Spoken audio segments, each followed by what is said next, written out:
Alrighty, welcome back to the channel. It is now February 1st, so we're in a whole nother month of doing this. And as I talked about in my last video, I finally made it through, just a whole month of being able to, consistently post on YouTube. But if you've never watched these videos before, welcome. My name is Mason Dupree. These videos just sort of serve as a journal, as a way for me to document my growth as I work on building my own marketing agency while I work at another one full time. And I've been doing marketing for I think a little over 8 years. I was running free plus shipping, drop shipping ads on Instagram shoutouts back in 2016, and I've done pretty much every form of marketing ever since then on various different types of businesses, from lead gen to real estate all the way to e-commerce and anything in between. And yeah, obviously there's some other new things that I don't really want to talk about too much on the channel that I'm working with, at my current business, just because I don't want to inflict with, how they compete against their competitors. But happy to share some advice where I don't cross that line. But, today I wanted to kind of talk about being consistent with marketing. And I think this is something that I learned back in those dropshipping days and has been something that I've tried to implement for a long time. It's just getting that right. Now this might be sort of funny, but this is an analogy that I have had in my head, and a lot of people laugh at it, but I think it's very relevant.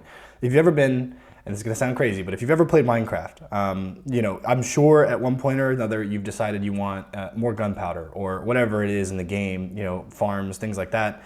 And so you look into how to make an automatic such and such farm, or an automatic whatever this is, or whatever. That was kind of my bread and butter. A lot of my friends hated playing with me because I would always, leap to automate whatever I possibly could. Because that obviously gets you the furthest in the game the fastest. And that is sort of what I take into my marketing.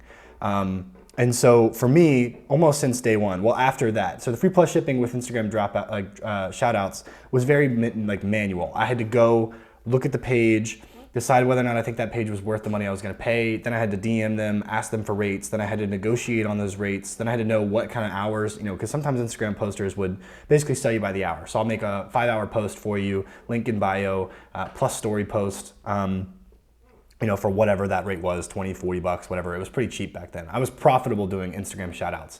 But the hardest part was being consistent, because it not only required me to be consistent with my outreach, but to these pages, it also required me to be consistent checking up on these pages to make sure they posted the right things, because you're working with other people who are also unreliable and don't post at the right times, or post a post for your store but then leave the other person's link up, in which case I'm paying to send traffic to another store, right? So what I got fed up with was the inconsistency and the amount of work it took to actually be able to schedule out posts.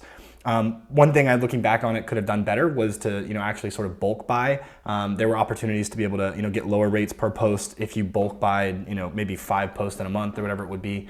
And that probably would have been the next step I would have taken. However, what I ended up doing then was jumping over to Facebook, because it's sort of a DSP. I didn't have to rely on anyone else. It would do the traffic and put it out in front of the eyeballs that I told it I wanted.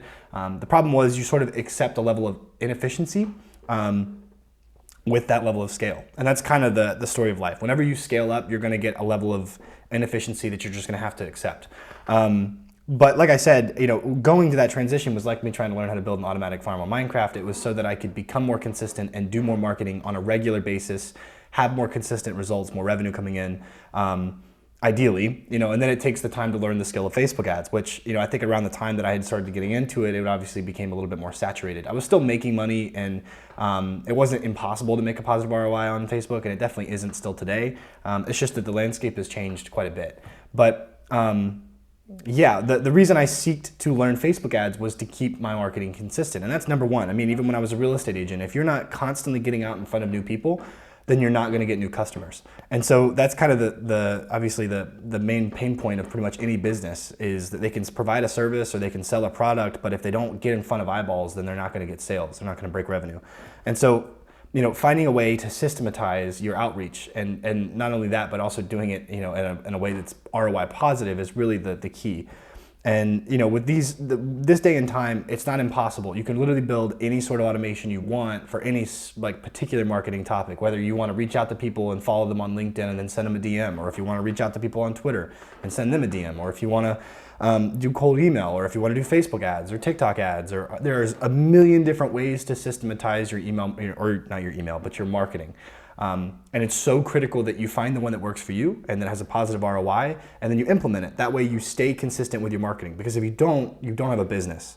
And so, also operationalizing your marketing helps you reduce the amount of time that you have to spend on marketing so that you can then go spend it on fulfillment, whether that be, as a service business, setting up web pages, their ad accounts, whatever it is, or producing the product, making the product better, researching how to make the product better, reducing costs in other locations.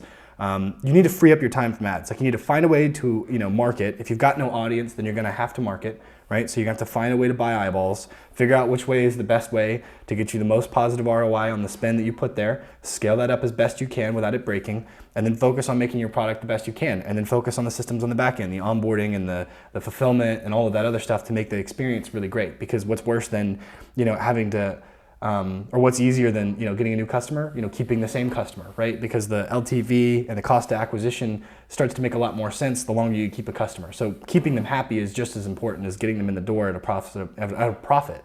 And even then, if you know that you can get them in, and keep them happy, then you're willing to pay more to get the cost of customer acquisition, right? So CAC. So yeah, that's just a couple of things I wanted to mention on the topic of being consistent for marketing. Because I think a lot of people, especially in service-based businesses, they lose that part. They don't do that regularly, and it makes it hard for them to be successful. But anyway, that was my spiel for today. Appreciate you guys, and I will catch you in the next one. Thanks.